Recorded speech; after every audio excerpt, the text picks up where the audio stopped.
Hello everyone. So today I want to show off a project that I've been working on lately. It's a visualization library for roboticists that works cross-platform and initially comes with bindings for Python, C++, and MATLAB.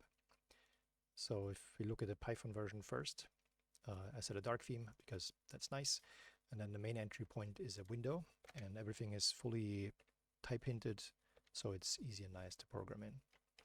A window can have one or more charts that can have one or more lines, and then a line can add points. And then we get a nice random walk at about a kilohertz because we sleep for 1 millisecond here, and with various zooming and other usability features enabled by default. So let's compare that to the C++ version. There's a small CMake wrapper, a couple lines of CMake, and then we can run exactly the same demo as well. In this case, now I'm using a light theme, and the API is exactly the same, except that it looks idiomatic in every language. So let's look at something that's a little bit more complicated. And in this example, I'm measuring the duration of sleep, so the actual latency. Doing this in an HDR histogram that uses a percentile plot.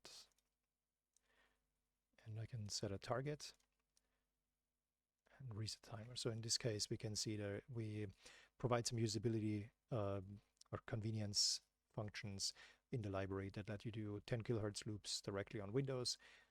And you can see that if you compare it to sleep, it's notoriously inaccurate, particularly on Windows.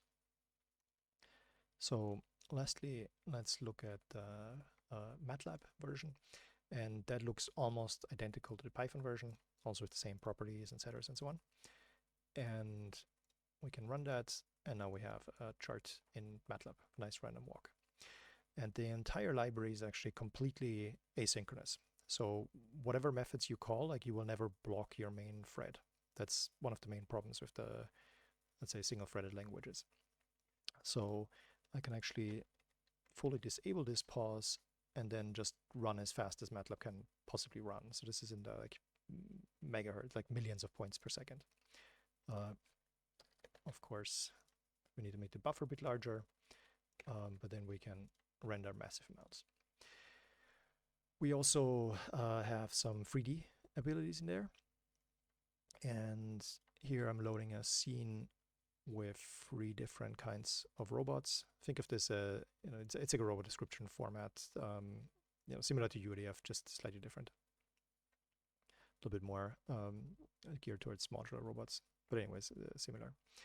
And then we have a robot positions like that gives, and then I can set all the positions at once. And then I have in this demo 3 robots that all are animated simultaneously.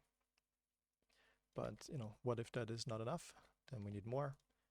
And we can have 48 robots and the window loaded in about, less than 100 milliseconds. And it's still perfectly smooth.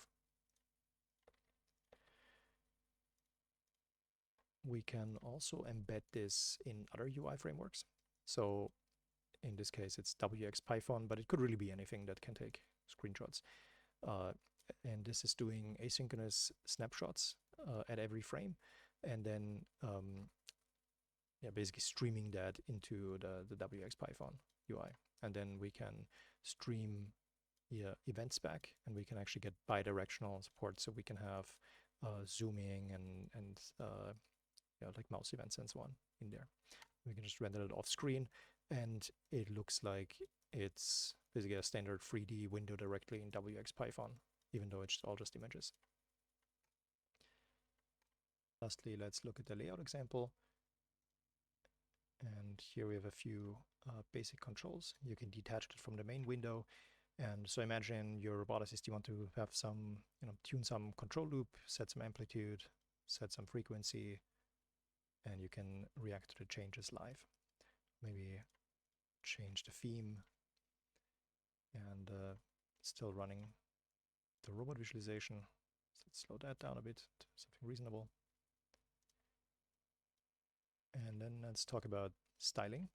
So a lot of things like line width and line color and so on are already exposed by default, but it wouldn't make sense to expose everything through a C API, like things like, you know, rotating the chart or make it go backwards. So you can live change those with using CSS. So I can change the tick labels or hide the minor tick marks and get a lot of different options and really style it however you want. And I can also change the layout. So let's say I want my tab to be first, start the scene, or change, you know, text, various elements, add buttons, and so on. Live. And we'll load that in real time without even changing on any of the data. I can even add things like pictures that then just show up directly on top of the chart. So we're currently still ironing out a few things, but I'm looking forward to hopefully get that out soon.